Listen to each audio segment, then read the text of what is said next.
بسم الله الرحمن الرحيم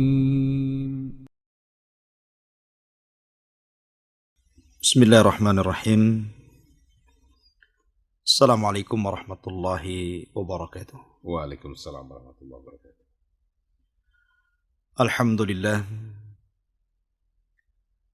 Nahmaduhu wa nasta'inuhu wa nastaghfiruh. Wa na'udzu billahi min sururi anfusina wa sayyiati a'malina. Man yahdihillahu fala mudilla lahu wa man yudlil fala hadiya lahu. Asyhadu an la ilaha illallah wahdahu rabbi la syarika lah wa asyhadu anna Muhammadan abduhu wa rasuluhu alladzi la nabiyya ba'dah, amma ba'du. Alhamdulillah ala kulli hal, segala puji bagi Allah dalam setiap kondisi apapun, yang telah banyak memberikan nikmat kepada kita semua, terutama nikmat Islam, nikmat iman, nikmat diberikan kesehatan pada pagi hari ini, dan tentunya juga nikmat diberikan waktu luang untuk thalabul ilmi. Para pendengar Radio Hang dan para pemirsa yang dimuliakan Allah Subhanahu wa taala,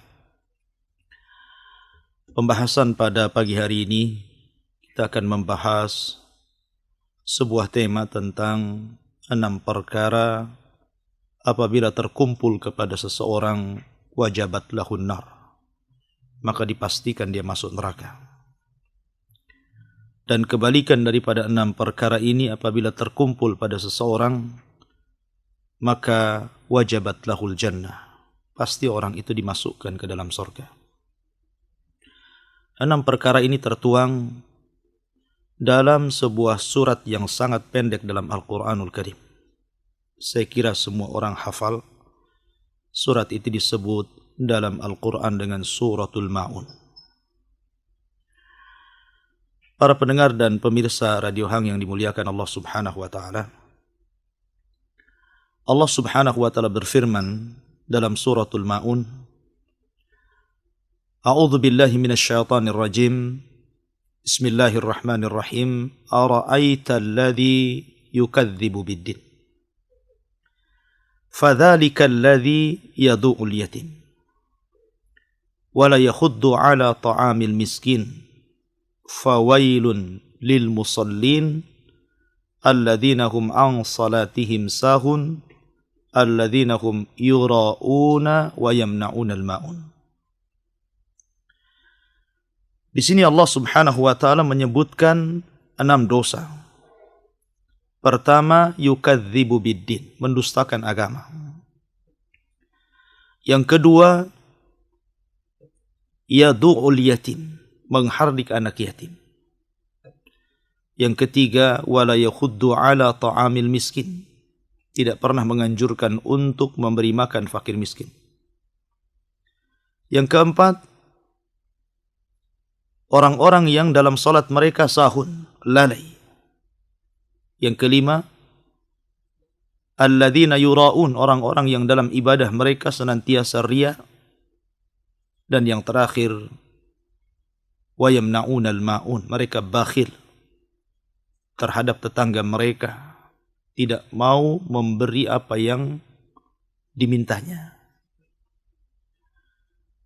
Kata para ulama, kalau seandainya 6 perkara ini ada pada seseorang, maka dipastikan dia masuk neraka. Tetapi sebaliknya, orang-orang yang membenarkan agama, kemudian orang-orang yang memelihara anak yatim, kemudian orang-orang yang menganjurkan dirinya dan orang lain untuk memberi makan fakir miskin, kemudian orang-orang yang khusyuk dalam salatnya, kemudian orang-orang yang ikhlas dalam ibadahnya dan dermawan kepada tetangganya, apabila terkumpul pada seseorang, maka diwajibkan masuk neraka, diwajibkan masuk surga. Para pendengar yang dimuliakan Allah Subhanahu wa taala, di zaman Nabi sallallahu alaihi wasallam atau sebelum Nabi sallallahu alaihi wasallam diutus menjadi nabi dan rasul, kita tahu bahwa orang-orang kafir Quraisy, Allah Subhanahu wa taala berikan anugerah yang sangat besar. Dua nikmat yang Allah berikan kepada mereka. Dan itu Allah Subhanahu wa taala sebutkan dalam Al-Qur'an dalam surah Quraisy. Alladzina at'amahum min ju'in wa amanahum min khauf. Orang-orang Quraisy diberikan dua nikmat yang sangat besar. Pertama, diberikan kesuksesan dalam usaha. Allah berikan makanan di saat mereka lapar. Dan yang kedua, Allah Subhanahu wa taala berikan kenyamanan hidup, ketenangan kemanapun mereka safar, dalam tujuan apapun, maka Allah berikan keamanan dalam perjalanannya, mulai berangkat sampai pulang kembali. Dan itu dua nikmat yang sangat besar. Tetapi dua nikmat ini tidak pernah disyukuri. Padahal Allah Subhanahu wa taala hanya mengatakan falyabudu rabb hadzal bait. Sembahlah Rabb pemilik Ka'bah ini. Mereka paham bahwa Ka'bah itu memiliki Rabb. Sebagaimana perkataan Abdul Muttalib ketika ditanya oleh Abrahatul Asram yang hendak menghancurkan Ka'bah, Abdul Muttalib hanya mengatakan, "Fa'ana rabbul ibil wal Ka'batu lahu rabb yahmi." Saya ini pemilik unta dan Ka'bah memiliki Rabb yang memilikinya, yang akan melindunginya. Orang-orang Quraisy paham bahwa Ka'bah itu memiliki Rabb.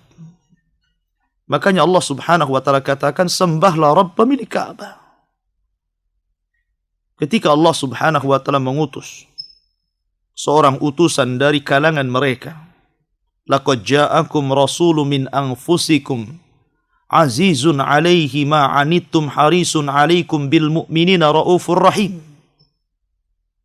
Telah datang kepada kalian seorang rasul dari kalangan kalian, diambil dari orang-orang Quraisy sendiri, yang mereka paham bagaimana kehidupan sejak kecilnya sampai remajanya, sampai dewasanya, dan mereka tahu akhlaknya, sampai-sampai menyebutnya rajulun amin, orang yang sangat amanah.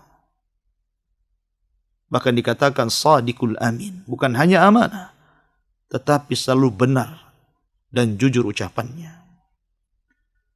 Tapi ketika kemudian orang ini diangkat oleh Allah Azza wa Jalla menjadi nabi dan rasul, kemudian mulai menyerukan kepada orang-orang kafir Quraisy untuk menyembah Rabb pemilik Ka'bah yang telah menyelamatkan mereka dari serangan Abrahatul Asram. Mereka menolak dakwah Nabi SAW.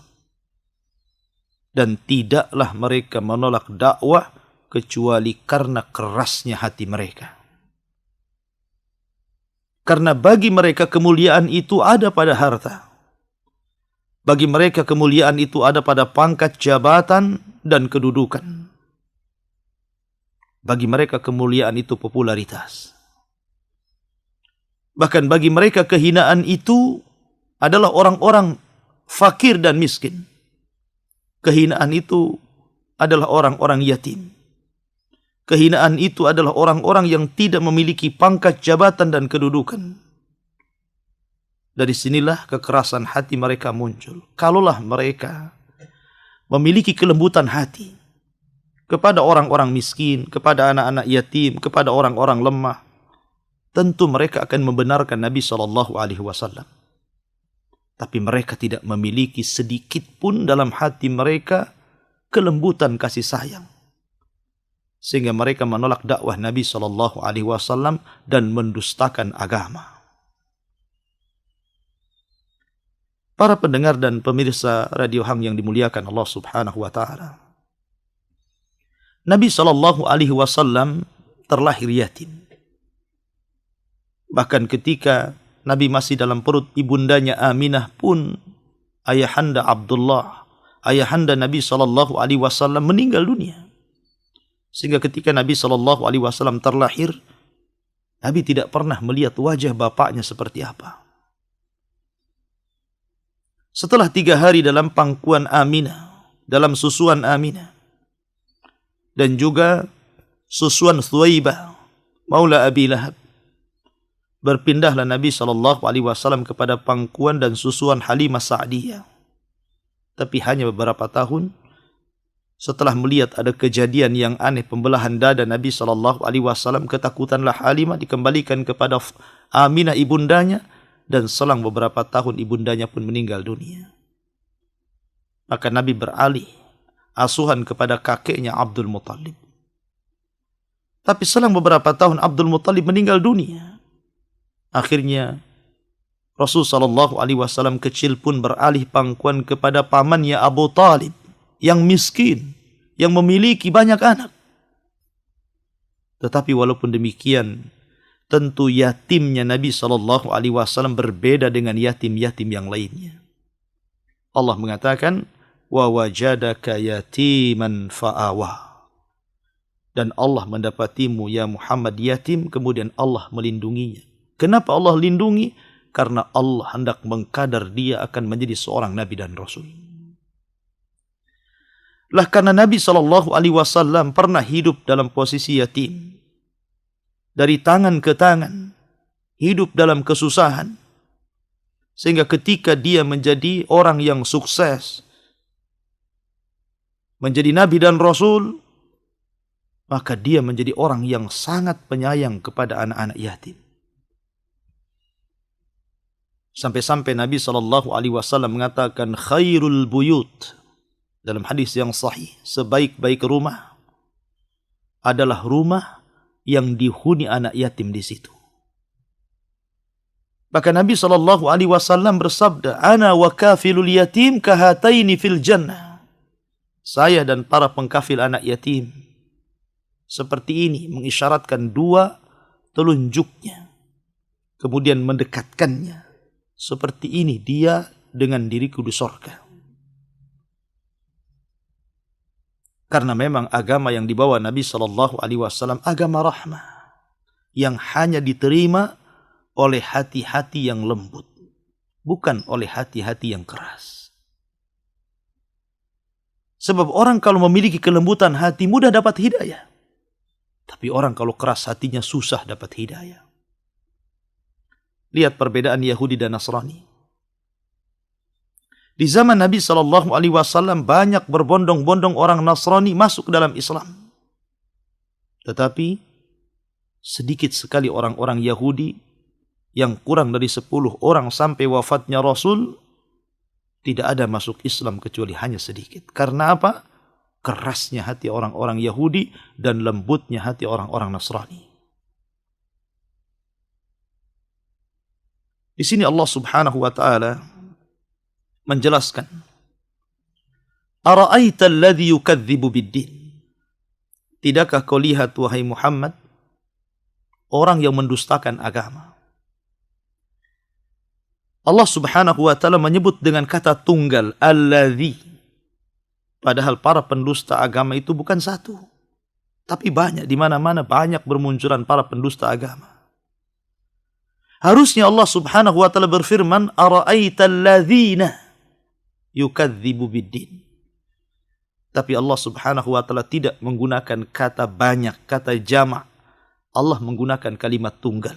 Ara'aital ladzi, tidak alladzina yukadzibu bid-din. Kenapa? Karena walaupun para pendusta agama ramai bertebaran di mana-mana, di berbagai macam belahan dunia, bahkan di negeri kita juga di berbagai macam daerah ada para pendusta agama. Tapi dalam satu waktu, Anda tidak mungkin melihat secara keseluruhan. Anda hanya mampu melihat personnya yang ada di hadapan kita dan di sekitar kita saja. Disitulah Allah menyebut kata tunggal, tidak menggunakan kata jamak, karena para pendusta itu akan Anda dapati dan Anda lihat di lingkungan Anda. Para pendengar dan pemirsa yang dimuliakan Allah Subhanahu wa taala. Para pendusta agama itu banyak, baik di luar Islam atau dalam Islam. Di luar Islam ada agama Suyu'iyun. Mungkin bahasa kita ateis. Bukan hanya menolak Islam, mereka tolak Yahudi, mereka tolak Nasrani, mereka tolak Majusi, dan semua agama mereka tolak. Karena bagi mereka tidak ada Tuhan. Hidup dan mati itu yang menentukan waktu, bukan Tuhan. Dan Allah Subhanahu wa ta'ala menyebutkan sifat-sifat para pendusta ini di dalam suratul Ma'un, salah satunya. Siapakah mereka? Maka Allah Subhanahu wa ta'ala mengatakan, "Ara'aita alladhi yukadzibu bid-din, fadzalika alladhi yadu'ul yatim." Orang-orang yang menghardik anak yatim. Yatim menurut fuqaha adalah anak yang belum balik dan ditinggal mati bapaknya. Ada juga yang mengatakan ibunya. Tapi yang masyhur dikatakan yatim itu ketika anak ini ditinggal mati oleh bapaknya. Ada juga yang mengkiaskan bahwa termasuk yatim adalah anak yang ditinggal oleh bapaknya karena bercerai dengan ibunya. Dan bapaknya sama sekali tidak bertanggung jawab kepada anaknya, seolah-olah tidak pernah punya istri dan anak. Ditinggalkan begitu saja. Maka para ulama juga memasukkan anak yang seperti ini disebut yatim. Bahkan terkadang kondisinya lebih buruk dibandingkan anak yatim. Karena anak yatim kalau memang bapaknya kaya, kemudian meninggal dapat warisan. Tetapi anak yang ditinggal oleh bapaknya bercerai dengan ibunya, terkadang hartanya dibawa oleh bapaknya kawin lagi. Terkadang kondisinya lebih buruk.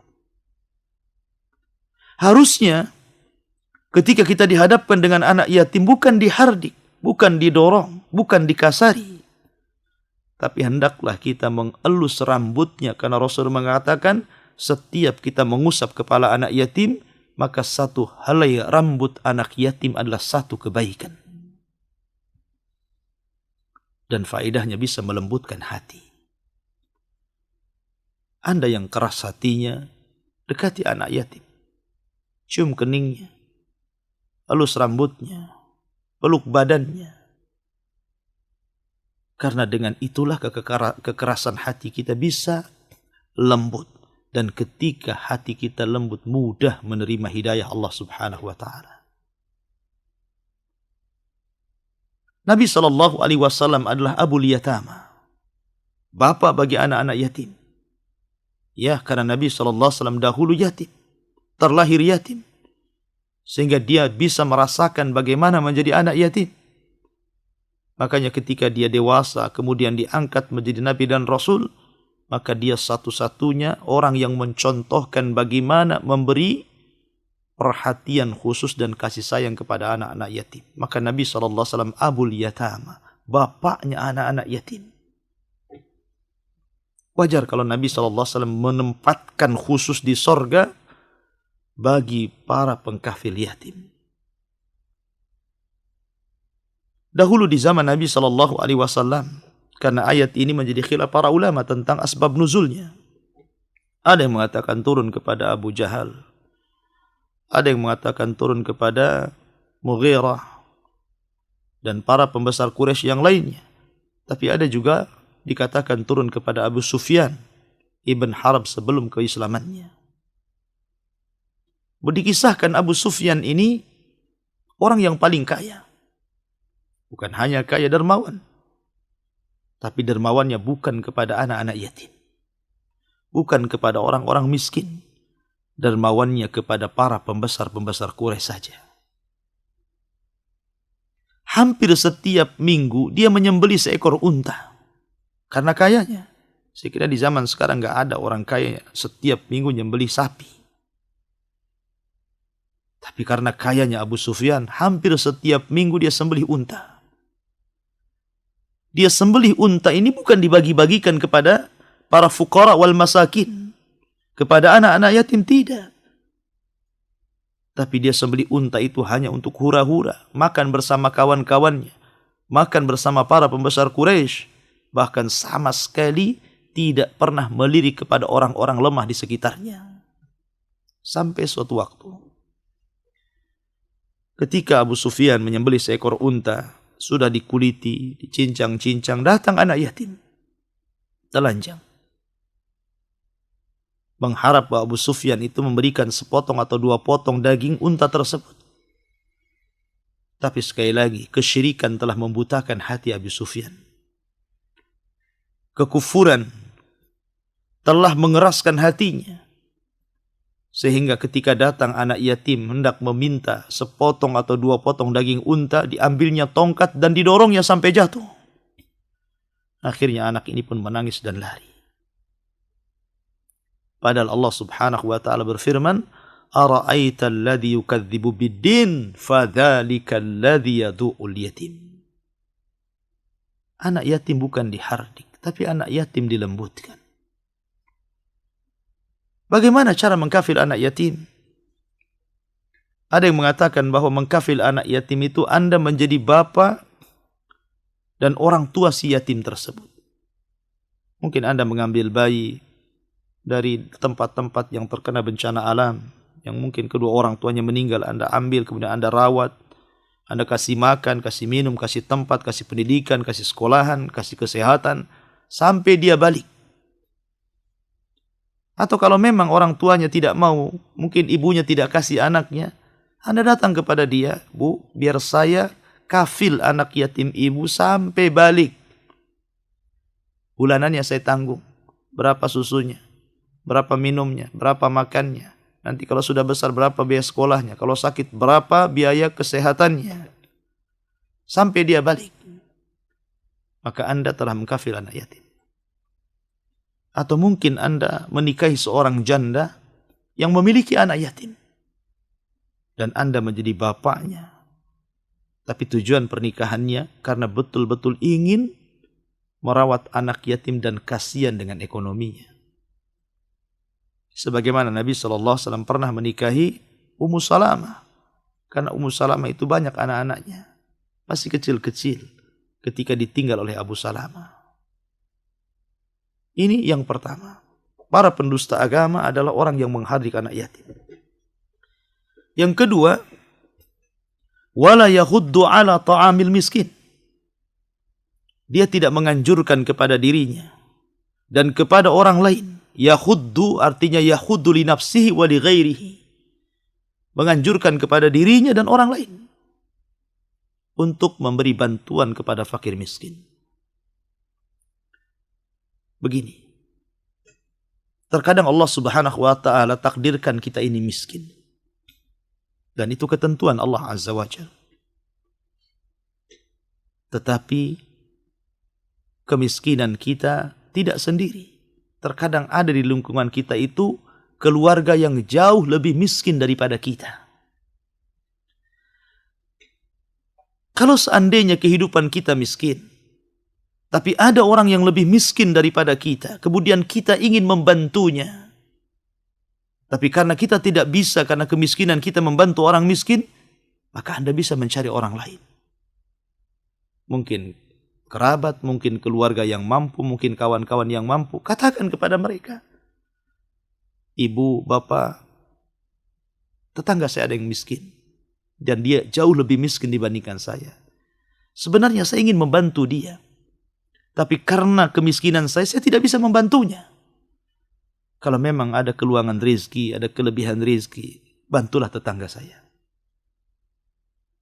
Harusnya seorang muslim seperti itu. Jangan pula kemudian seorang muslim itu sudah tidak mau mendorong dirinya untuk membantu orang miskin, dia halangi pula untuk orang lain membantu orang miskin. Dan tidak pernah menganjurkannya. Bahkan cenderung menghalang-halanginya. Dan itu sifat para pendusta agama. Ingat, bahwa sifat para pembenar agama itu adalah wa yuhibbuna at-ta'ama wa yut'imuna at-ta'ama ala hubbihi miskinan wa yatiman wa asira. Dalam suratul Insan Allah menyebutkan sifat-sifat para pembenar agama, bukan para pendusta agama. Dengan kecintaannya mereka memberi makan anak-anak miskin, anak-anak yatim, dan para tawanan. Bahkan Nabi SAW ketika menyebutkan tentang satu tempat yang tinggi di sorga namanya Ghuraf. Ghuraf itu sebuah kamar yang sangat indah terbuat dari kaca yang dari luar nampak ke dalam, dari dalam nampak keluar, dan berada di ketinggian sehingga dia bisa melihat view-nya sorga yang begitu indah itu. Ketika Nabi SAW ditanya, apakah tempat itu dikhususkan untuk para nabi dan rasul? Kata Nabi SAW, tidak. Tempat itu siapapun bisa mendapatkannya. Kemudian Nabi SAW menyebutkan sifat-sifat yang akan mendapatkan tempat tersebut. Salah satunya adalah orang-orang yang membantu fakir miskin.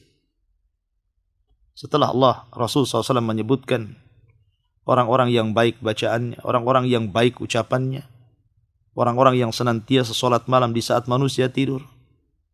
Kemudian Nabi SAW menyebutkan salah satunya orang-orang yang memberi makan fakir miskin. Oleh karena itulah maka lihat Abu Bakar Siddiq radhiyallahu anhu. Diturunkan kepadanya satu ayat di dalam Al-Quranul Karim. Allah mengatakan wasayujannabuhal atqa alladhi yu'ti malahu yatazakka wa ma li ahadin 'indahu min ni'matin tujza illa ibtigha'a wajhi rabbihil a'la fa wala sawfa yarda. Allah mengatakan, dan orang yang bertakwa akan dijauhkan dari api neraka, yang telah memberikan hartanya. Dia tidak menginginkan balasan orang yang diberinya, tapi dia menginginkan balasan Allah Subhanahu wa ta'ala. Hanya wajah Allah yang dia cari. Dan kelak dia mendapatkan keridhaan Allah Subhanahu wa ta'ala. Wala sawfa yarda. Ayat ini turun kepada Abu Bakar. Kenapa? Karena Abu Bakar banyak membantu fakir miskin. Banyak memerdekakan orang-orang yang tertindas di zaman Rasul. Disitulah kemudian Abu Bakar dipuji oleh Allah Subhanahu wa ta'ala. Karena kedermawanannya membantu fakir miskin. Para pendengar dan pemirsa yang dimuliakan Allah Azza wa Jalla. Kemudian yang ketiga, Allah Subhanahu wa ta'ala berfirman, ada yang mengatakan sampai di sini ayat ini adalah Makkiyah, turun di kota Mekah. Tapi ayat setelahnya Madaniyah, turun setelah hijrah Nabi sallallahu alaihi wasallam. Karena babnya berbeda. Allah Subhanahu wa ta'ala berfirman, fawailun lil musallin. Celaka bagi orang yang salat. Apa itu wail? Ada yang mengatakan wail itu adalah wadin fi jahannam, sebuah jurang yang ada di neraka jahannam. Yang sangat dalam dan sangat busuk sampai jahannam sendiri ketakutan dengan jurang itu. Dan selalu meminta perlindungan kepada Allah Azza wa Jalla. Itulah wail. Dan ada yang mengatakan wail itu satu di antara nama-nama neraka. Neraka wail. Wailun lil musallin. Wail bagi orang-orang yang salat. Kata para ulama, kalau Anda membaca Al-Quran dalam salat, jangan dihentikan sampai kalimat ini. Umpamanya, ketika Anda setelah membaca Fatihah, Anda katakan, ara'aita alladhi yukadzibu biddin fadzalika alladhi yadu'ul yatim wa la yakhuddu ala ta'amil miskin fawailul lil musallin. Allahu akbar. Sami Allahu liman hamidah. Kata para ulama, jangan dihentikan sampai di sini. Karena maknanya akan rusak. Karena tidak mungkin orang salat itu celaka. Yang celaka itu orang yang tidak salat. Ma salakakum fi saqar? Qalu lam nakum minal musallin. Kenapa kalian bisa masuk ke neraka Saqar? Maka orang-orang Saqar mengatakan, dahulu di dunia kami tidak sholat. Maka hendaklah ketika Anda ingin memotong ayat, jangan sampai fawailul lil musallin, tapi lanjutkan. Alladzina hum an salatihim sahun. Allahu akbar. Boleh, boleh. Sempurna maknanya. Karena Allah Subhanahu wa ta'ala ketika mengatakan wail, lembah jahannam bagi orang-orang yang solat itu, solat yang bagaimana? Baru Allah Subhanahu wa ta'ala terangkan, alladzina hum an salatihim sahun. Orang-orang yang dari solatnya mereka lalai. Subhanallah. Hikmah yang Allah subhanahu wa ta'ala berikan kepada kita. Kasih sayang yang Allah subhanahu wa ta'ala berikan kepada kita, Allah tidak menyebut dengan fi salatihim, tetapi an salatihim. Apa bedanya fi dan an? Bukankah sama-sama harfu jarrin? Beda. Kalau Allah subhanahu wa ta'ala sampai menyebut kalimat alladzina hum fi salatihim sahun, maka tidak ada yang selamat sampai pun kepada Nabi. Pasti akan celaka. Karena siapa yang selamat dari kelalaian dalam salat? Nabi pernah lalai. Suatu ketika Nabi SAW salat duhur yang harusnya 4 rakaat jadi 2 rakaat. Kemudian Nabi SAW ditegur oleh Dzul-Yadaini dan mengatakan, ya Rasulullah, aqasarta salat am unzilat alaikal wahyu. Apakah engkau mengqasar salat ataukah diturunkan wahyu kepadamu, wahai Rasul? Kata Nabi, tidak. Tidak ada wahyu turun dan saya tidak mengqasar salat. Maka Dzul-Yadaini mengatakan, Anda tadi salat 2 rakaat harusnya 4 rakaat. Maka Nabi SAW memastikan kepada para sahabatnya dan diiyahkan, kemudian Rasul menambah 2 rakaat dan melakukan sujud sahwi. Rasul juga seperti itu, lalai dalam salatnya terkadang. Jadi Allah subhanahu wa ta'ala tidak menyebutkan fi salatihim di dalam salat, bukan. Karena tidak ada yang selamat dalam salat.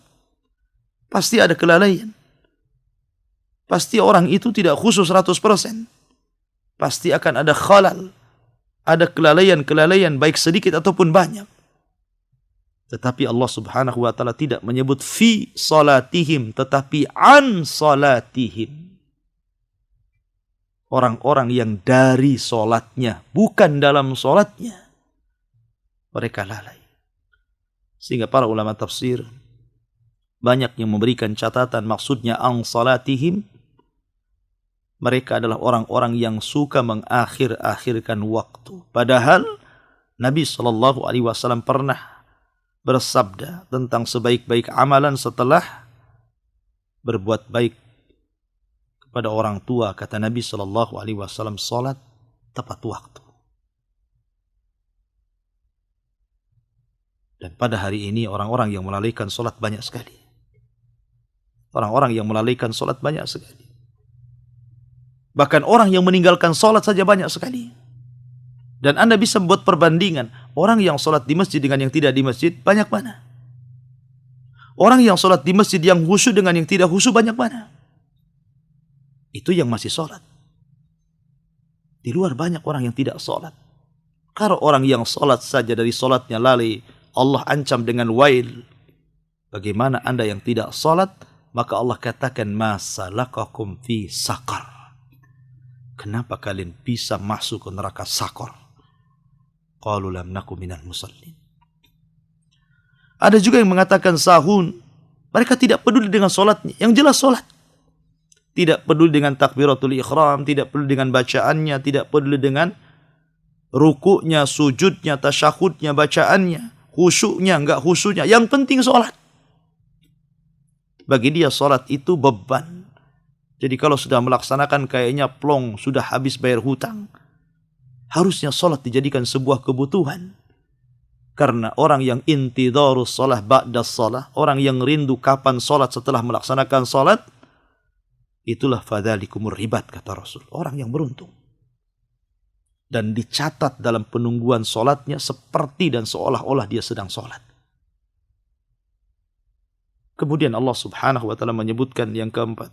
Dari para pendusta agama. Alladzina hum yura'un. Orang-orang yang mereka suka ria. Ria dalam solatnya. Sahun dengan ria ini kebalikannya. Sahun itu cenderung melalaikan. Kalau ria cenderung over dalam ibadah. Karena orang ria itu justru mereka luar biasa solatnya. Lebih dipanjangkan lagi solatnya. Lebih diindahkan lagi bacaannya. Dikhusyuk-khusyukan solatnya. Tapi bukan karena Allah Azza wa Jalla. Supaya dilihat orang, dipuji orang, didengar orang. Begitu seterusnya. Ya. Setan itu memang menggoda manusia dari 2 jalan. Ifrat wa tafrit. bagaimana orang itu supaya meremehkan agama dan bagaimana orang itu supaya berlebihan dalam agama. Makanya agama Islam itu agama tengah-tengah. Tidak meremehkan dan tidak hulu melampau. Riya tentu bukan hanya dalam bab salat saja. Semua ibadah. Makanya Nabi SAW menyebutkan satu di antara 7 orang yang mendapatkan naungan di hari yang tidak ada naungan kecuali naungan Allah Azza wa Jal. Salah satunya rajulun tasaddaqat biyaminih la ta'lam simalu. Seorang laki-laki yang bersedekah dengan tangan kanannya tidak tahu tangan kirinya. Kinayah daripada ikhlas. Dan ikhlas itu cenderung tidak ditampakkan di hadapan manusia. Dan riya ini bahaya sekali. Karena bisa menggugurkan amalan. Kemudian yang terakhir, wayamna'un al-ma'un. Orang-orang yang mencegah al-ma'un. Ada yang mengatakan ma'un itu air. Jadi kalau Anda di rumah punya air, tetangga tidak punya air, kemudian minta air, kemudian Anda tolak, wayamna'un al-ma'un. Anda masuk kepada sifat dari sifat-sifat pendusta agama. Ada yang mengatakan ma'un adalah hal-hal yang bermanfaat yang ada di rumah kita. Mungkin peralatan dapur. Ada tetangga pinjam piring, pinjam pisau, pinjam sendok, pinjam garpu, pinjam perkakas yang lainnya, kompor, kuali, wajan, atau apalah namanya. Kemudian Anda cegah. Anda kasih alasan. Oh masih dipakai, oh akan dipakai, oh takut rusak, takut begini, takut begitu. Kalau Anda kemudian memiliki alasan yang banyak dan tidak membantu tetangganya, wa yamna'unal ma'un. Anda telah yamna'un, mencegah diri Anda dari ma'un. Dan itu ciri para pendusta agama. Maka dari sini kita tahu 6 perkara ini adalah wasilah mengantarkan orang masuk neraka. Tapi kalau 6-6-nya berkumpul pada satu orang. Dalam satu waktu orang ini pendusta agama, penghardik anak yatim, tidak menolong fakir miskin, senantiasa tidak khusyuk dalam sholatnya, riya dalam ibadahnya, bakhil terhadap tetangganya, kata para ulama, wajabat lahun nar. Maka wajib masuk neraka dia. Kenapa? Karena dia telah melakukan maksiat di 3 perkara. Pertama, hati. Takdzib dan tasdik, membenarkan dan mendustakan itu amalan hati. Yang kedua, amalan badan. Yakhuddu alladhi yadu'ul yatim, mendorong anak yatim dengan badannya. Dan itu berbentuk amalan. Kemudian lisan, wala yahuddu ala ta'amil miskin, menyuruh manusia untuk tidak membantu fakir miskin, lisan. Dan ingat apa makna iman? Iman itu tasdikun bil qalbi wa qaulun bil lisan wa amalun bil arkan. Membenarkan dalam hati, mengucapkan dengan lisan dan diaplikasikan lewat perbuatan. Itulah iman. Maka ketika orang membenarkan agama dengan hatinya, kemudian dengan lisannya dia, dengan perbuatannya dia memberikan kasih sayang kepada anak-anak yatim. Dengan lisannya kemudian dia mendorong orang untuk, mendorong dirinya dan orang lain untuk memberi makan fakir miskin. Dan berusaha untuk khusyuk dan tidak riya dan dermawan kepada tetangganya. Maka Anda telah mewujudkan iman. Makanya para ulama mengatakan jangan sampai terkumpul 6 perkara pada diri Anda. Karena ini bahaya. Bisa mengantarkan kepada neraka, na'udzubillah. Wallahu a'lam, ini yang bisa sampaikan pada pagi hari.